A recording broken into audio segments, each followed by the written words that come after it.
autism is physical. There is a physical cause for these behaviors, that it's not just a neurological issue. As you heal the person's body, the behaviors go away. Welcome to the Wise Traditions Podcast, sponsored by the Weston A. Price Foundation for Wise Traditions in Food, Farming, and the Healing Arts. We are your source for scientific knowledge and traditional wisdom to help you achieve optimal health. I'm your host, Toda Labrada Gore. My guest today is Tressie Taylor. Tressie was swept up into the world of autism when her fifth child was diagnosed with the disorder. Like other parents of autistic children, she began to extensively research ways to treat her son. As she did so, she found a unique approach to treatment that has moved her son from a diagnosis of low-functioning autism to where he is today. He has lost his diagnosis. Tressie has made it her life's goal to educate and empower others. This is one reason she wrote Fight Autism and Win. Wise Traditions is supported by Green Pasture Products, offering fermented cod liver oil, concentrated butter oil, and coconut oil in a variety of products and blends. Go to greenpastureproducts.com. And Magnetico Sleep Pads. Recharge and repair your body while you sleep. MagneticoSleep.com. And the Weston A. Price Foundation, of course. Sally Fallon Morell, the head of the foundation, is going to speak about nourishing traditional diets at Wilson High School in Washington, D.C. on May 1st. Join us in person or listen live by going to the westonaprice.org website. And now, on to our conversation. Welcome to Wise Traditions, Tressie. Oh, thank you for having me. Well, you wrote a book with an audacious title, Fight Autism and Win. This is quite shocking because I understand conventional medicine doesn't have a lot of answers for parents whose children are struggling with autism. How did you come up with this idea? It wasn't front and center. We understand the struggle ourselves. When my son was diagnosed, it was quite a shock for us. And, you know, that feeling of lostness when you just don't know where you're going to go or what you can do to help your child and to have some future laid out for him that doesn't involve institutionalization and things like that. Searching on the internet, you know, and just talking to other parents and looking for doctors and going through everything and having found things that work, put the book together. And when you're doing things that are actually successful and that you can see that progress and you can see that take place, you feel the win part of that and the stress kind of relieves. I found that parents that are following this kind of approach and seeing these gains with their children, they don't feel the same kinds of depression and hopelessness and anxiety and anxiousness that other parents are struggling with as they're going through the process. Now, you are a mother of 5, is that right? I have 6.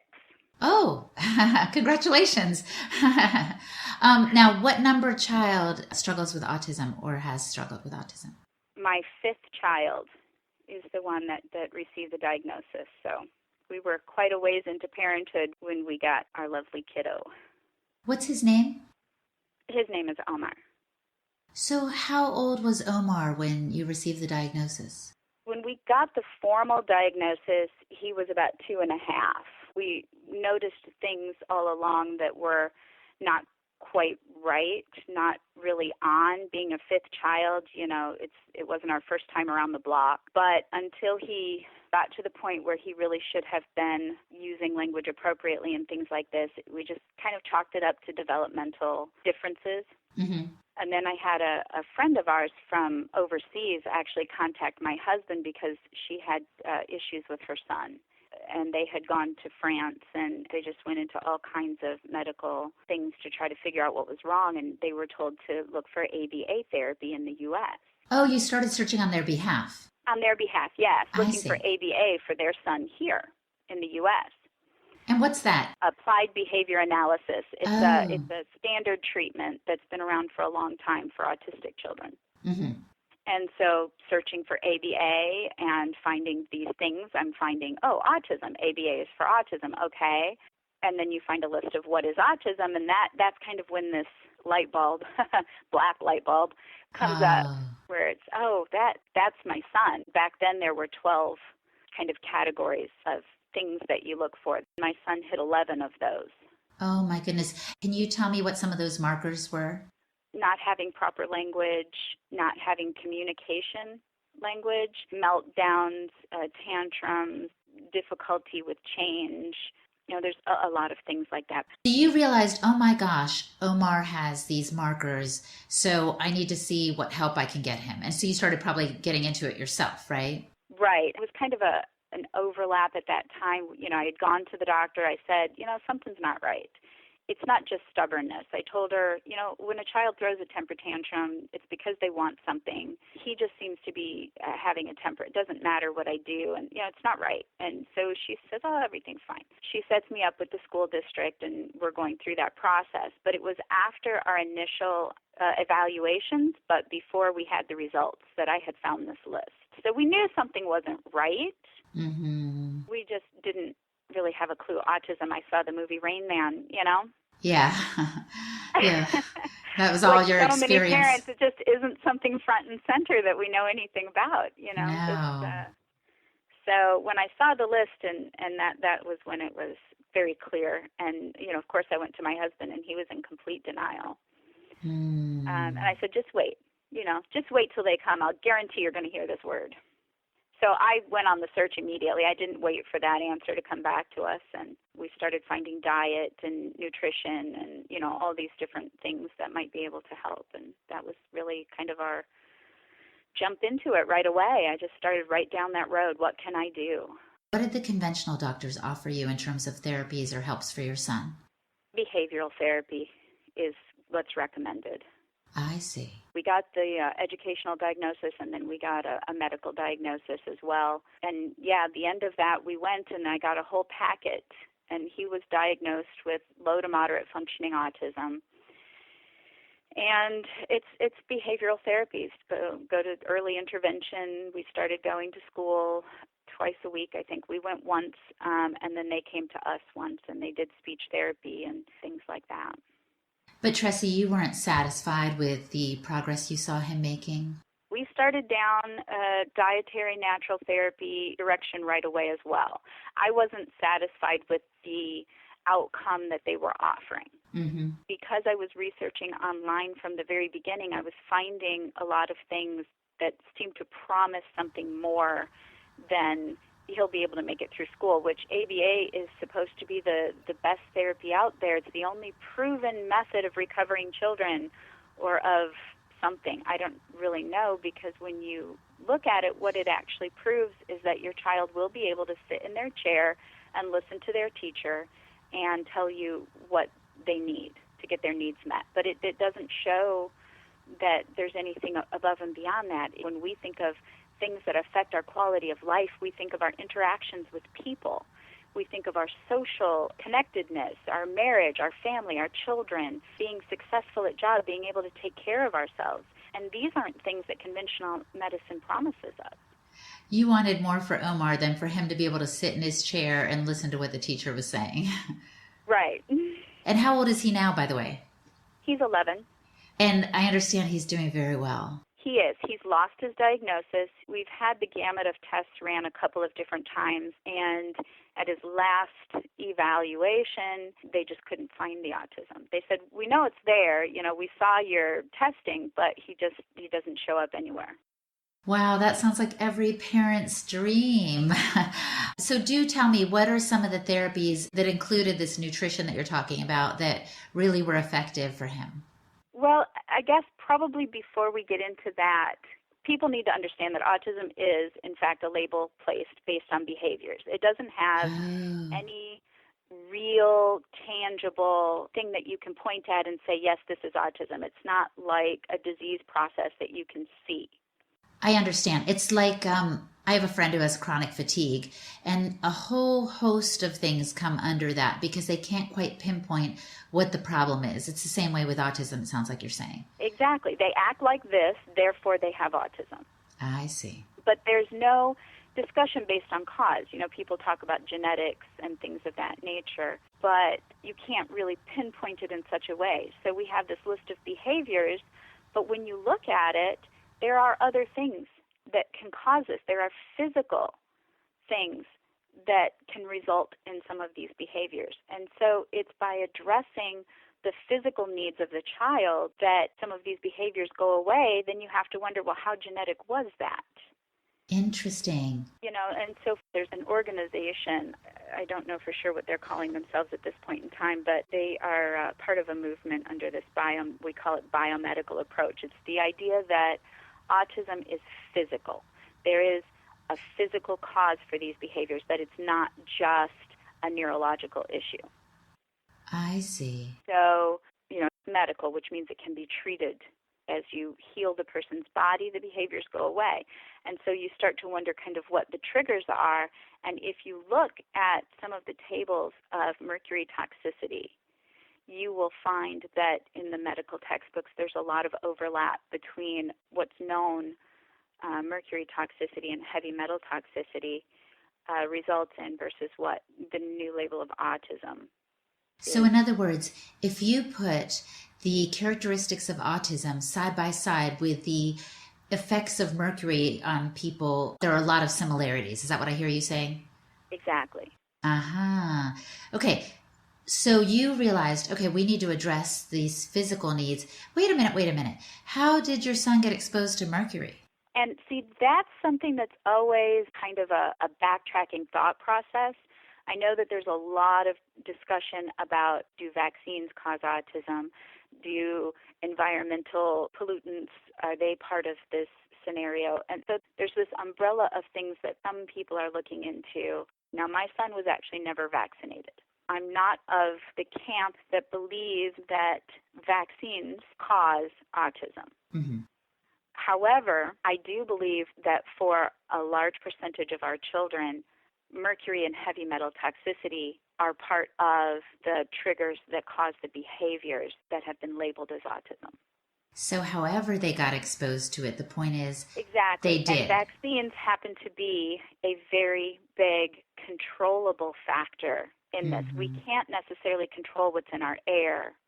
We can't always control, or we're not always aware of what's in our water, or what's in the carpet in the place that we rented, or what's in, but there are things that we can control, and vaccines are one of them.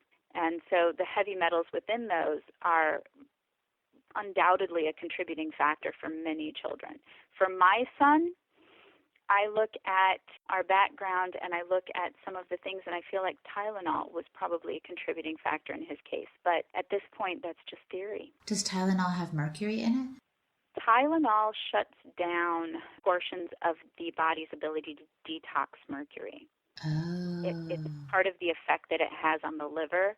It's the thing that interrupts the pain mechanism. It also has an effect on the ability of the body to handle toxins. Everyone knows that Tylenol can kill your liver if you take too much. Uh-huh. But what they don't realize is that long before you get to a point of too much, it's having this effect. And if you have a child that's predisposed to a slower rate of clearing these toxins and they have some exposures, and then you put this Tylenol on top of that, you're just setting up a position that's even more difficult for them to handle. It's like you're putting a little roadblock. Exactly. And I actually had Tylenol when I was still pregnant with my son. I think that probably contributed, but it's still theory at this point. You told me earlier, I'm very pragmatic. You're not going to spend a lot of time trying to figure out how it happened, but you are going to spend time figuring out how to solve it, right? Exactly. I mean, we can sit here all day long and discuss how do we think this happened. What I can tell you is that my son had these behaviors. I had him tested. He tested positive for mercury toxicity. I took steps to clear the mercury from his system, and he no longer has these behaviors. So anybody who wants to speculate on what that means, they're welcome to do it. But we're finding that this worked for my child, and it's working for all kinds of children. How do you know? How do you know it's working for a lot of kids? Really, for us, it has a lot to do with anecdotal evidence. People talk about science and doing scientific studies, but empirical evidence has been accepted forever. I know what you mean. Like if I have a rash on my arm and I say, hey, Tressie, I put on this cream and it really took it away. You'll try it because you want to get rid of that rash on your arm, right? Right. And if 20 out of 22 people used this cream and it got rid of this rash, that's pretty strong. Right, right. And parents of autistic children are eager to find something more than just what you said the ABA promises. It sounds like they're eager to try out some of these therapies that you found were helpful for Omar. And what I do in my consulting, what we've tried to do with the book, what we do when we answer questions for people online, my goal is really to help people understand and be able to have an objective approach to the things that they're trying so that they don't get caught up in the latest fad, so that they don't go down a path of, doing things just because they're so desperate. It's like, no, we need to look for real proof, for real evidence, for real gains that stay, that are lasting. And that's probably the biggest difference between some of the things that we do and some of the things that you can hear about. I imagine, yes, that desperate families would be like, oh, this is more rigorous. We have to take our child to a clinic in Indonesia, and do this detox system that lasts 3 months and costs thousands of dollars, right? So they start pinning their hopes on these incredible, rigorous things when there may be something simpler closer to home that is effective. So please, please, please tell us, what are some of these things that you used on Omar that treated the physical things right away, that you said the body needed to heal first? Yeah, our focus on him was, as I said, clearing the mercury. Mm-hmm.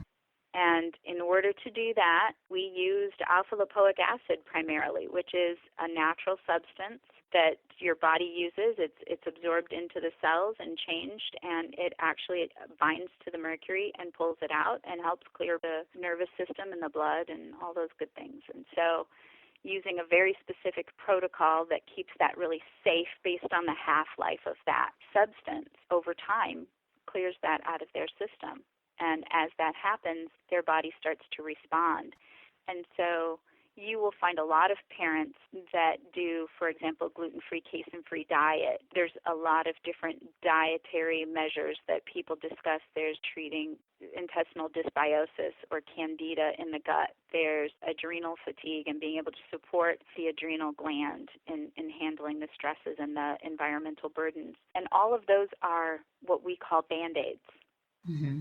And so they're all things that we do under this umbrella, but rather than looking to those as the root of the cause or the source of the problem, we look at those as just results. And so this is the result of this toxic burden. And so we support these systems while clearing out the toxins, and when the toxic burden is lowered, amazingly, my child's not on any special diets anymore, even though he couldn't function without dietary interventions. He doesn't need any candida treatment, even though I needed daily control over his candida for upwards of 4 years while doing this. And today he doesn't have this issue. And so these are things that are healed. They're not things that are just treated forever. And they're not supplements that you need to take forever, like a lot of protocols that are out there. We want to pause and thank our sponsors.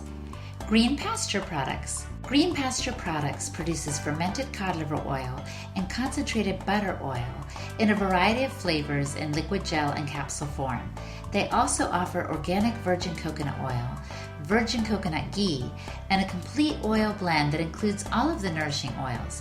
Lastly, they produce skincare balms and various byproducts that enrich the soil and feed of farm animals. Go to greenpastureproducts.com. And Magnetico Sleep Pads. Did you know that you are dependent on the Earth's magnetic field for life? Did you know that the Earth's magnetic field has declined drastically? Magnetico Sleep Pads are essential to correct that deficiency. Recharge and repair your body while you sleep. Visit magneticosleep.com. Again, that's magneticosleep.com. And everyone in the DC area should come hear Sally Fallon Morell speak on Sunday, May 1st. If you haven't heard Sally in person, you simply must come. She will talk about nourishing traditional diets and how they are the key to vibrant health.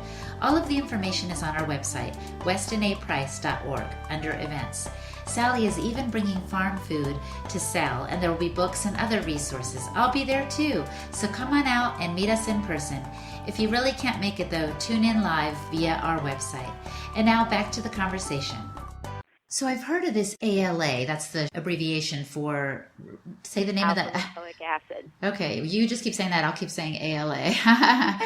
I've heard of ALA. It's basically like an antioxidant. You can get it over the counter, right? Absolutely, absolutely. It is a wonderful antioxidant, and that's part of what makes this protocol so amazing. If your child, and this is why parents feel comfortable doing this, is that if your child doesn't have heavy metal toxicity and you give alpha-lipoic acid every 3 hours for 3 days, which is what the protocol is, what are you doing but giving an antioxidant? It's like vitamin C. Mm-hmm. It's a nutrient. It's not damaging. It's not risky.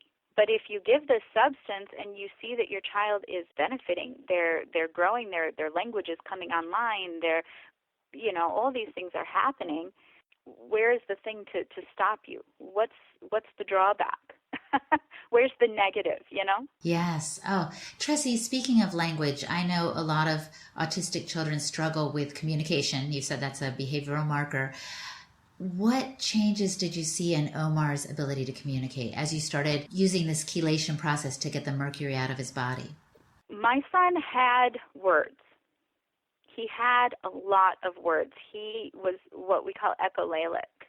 He would repeat whatever he heard, and he had a lot of stems where he would say the same sentences over and over, and he would sing all the songs from PBS Kids. He loved Thomas the Tank Engine.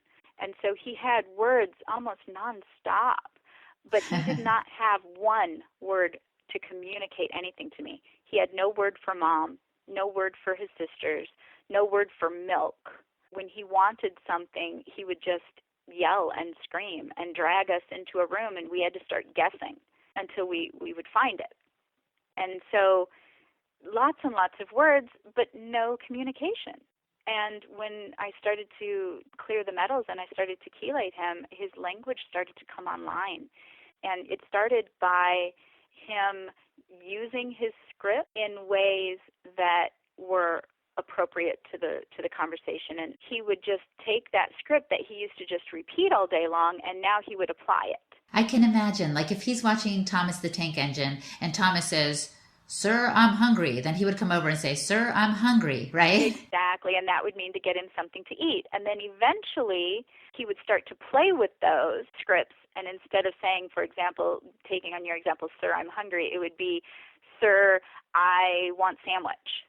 Oh. But it's still within the script. Uh-huh. And so now we see the language progressing. And then eventually he would start to communicate without the scripts. Oh my gosh, that makes me want to cry. Were there times when you were astonished to see his progress? Really, in the beginning of this process, it was such an amazing journey for us. And it happened so quickly in your face with every round. A round is on the weekends. Mm-hmm. So it's 3 days, and you do it pretty much every week. Some people are like, well, maybe they just grew out of it. That always makes me laugh. Yeah, my kid grew out of autism. Wouldn't it be nice if they all did that? Yes. But it's like every week during this round, he's coming up with a new thing. And so when the week ends, we have the weekdays waiting for the next weekend to hit. And then the next weekend we're chelating, and amazingly, just boom, he's got another skill. And we just had these big wows every single week for, the first probably 6 months. And so it was really amazing to be able to watch this and know that this is what's doing it. It sounds so positive. And I know of people who don't struggle with autism who are doing some of this ALA chelation protocol to escort whatever metals are in their body out, and they are doing phenomenal. They've seen changes in their appearance and in their social anxiety that's gone down. So this is really a fantastic process and protocol that you've come upon. And like you said, mercury doesn't just cause autism. Mm-mm. So autism, as a label, isn't the only thing that this benefits. I mean, there are adults coming on. You mentioned a friend with chronic fatigue. There are people with MS. There are people who are using this and finding out that there is definitely a heavy metal component to some of these things that they're struggling with. Yeah, as a matter of fact, I'm actually chelating my whole family. I have 6 children and my husband who are all going through this process because there's a myriad of things that these heavy metals do. It's not just fighting autism. It just so happens that autism goes away when we clear the metals. Oh. And so, my oldest son was mild ADHD, and he's, in college doing well there. My daughter is also at university. She had like a lot of joint pains and things like this that have improved.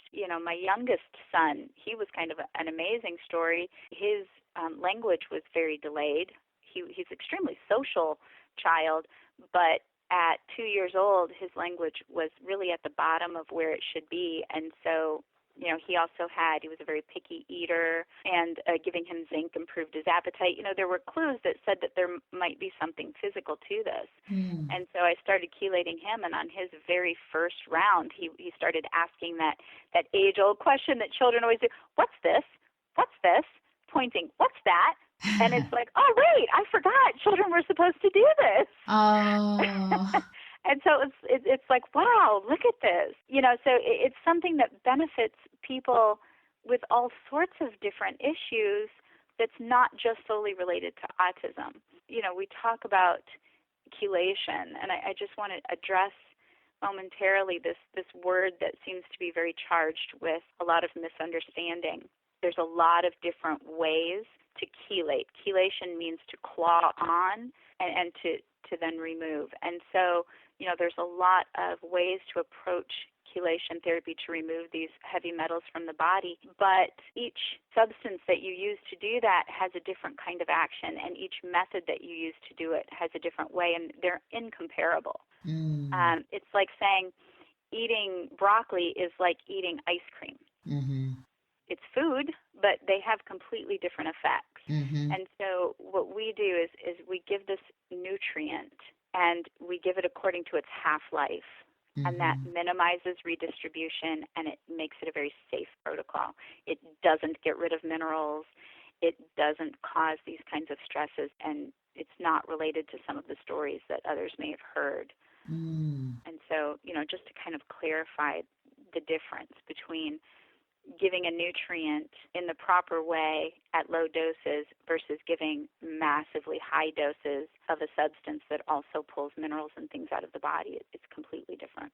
I know what you're talking about, because in the Weston Price circles, we know the difference between eating a nourishing diet and eating the standard American diet. Everybody's eating, but it's a really big difference what you're putting in your body. Go get your grass-fed, free-range beef and make yourself a hamburger.